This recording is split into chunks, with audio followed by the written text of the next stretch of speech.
ทักทายกันเช่นเคยทุกคนบรรยากาศยามเช้าเนาะนั่งรถไปเฮ็ดเวียกงานคือเก่าทุกคน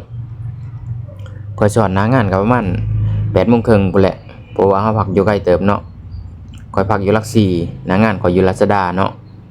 คันรถบ่ติดก็ประมาณ20นาทีทุกคนคันรถติดก็ประมาณครึ่งชั่วโมงพู้นแหละทุกคนเอ้ยหน้าเวียกงานข้อยก็แบบนี้แหละทุกคนมื้อนี้ก็สิหาหลายแล้วกรีดเนาะลงหัวน้ำดีนำเนาะมื้อนี้ฮะจักสิฮอดใจแหละ8ห้องแล้วหรือบ่มื้อนี้ยันบ่แล้วอยู่ทุกคนเอ้ยเพราะว่าเฮ็ด2คนผัวเมียเนาะข่อยก็กรีดแล้วก็แยกอีกเนาะเมียข่อยเฮ็ดบ่ได้ดอกสิว่ามากรีดมาแยกนำบ่ได้มีแต่ข่อยเฮ็ดผู้เดียวเนาะหาหลายแล้วก็กรีดแยกไปนำส่วนทีมงานข่อยลูกพี่เพิ่นก็พู้นแหละเฮ็ดพังนู้นเนาะข่อยก็เฮ็ดพังนี่ทุกคนข่อยก็เมียข่อย8ห้องเนาะเฮ็ดว่าเบิ่งมื้อนี้ว่าสิแล้วหรือบ่แล้วนี่แหละ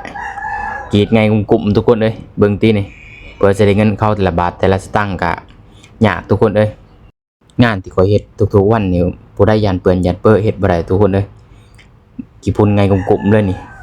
ปูกรีดผนังเนาะทุกคนสิลงท่อน้ำดีลงหัวน้ำดีอยู่นี่เนาะ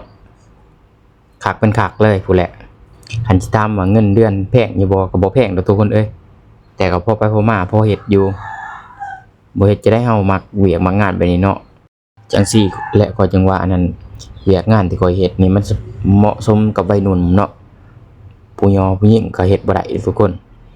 มันยากเนาะเฮ็ดงานอันนี้นี่มันเหมาะสมกับวัยหนุ่มวัยออกแรงงานหรือว่าผู้ชายเนาะคนลาวก็ที่ว่าข่อยเคยผ่านมานี่ก็เห็นอยู่เป็นส่วนน้อยที่มักเฮ็ดงานแบบนี้เนาะผู้ใดรับได้ก็เฮ็ดผู้ใดรับบ่ได้ก็บ่ได้เฮ็ดเนาะ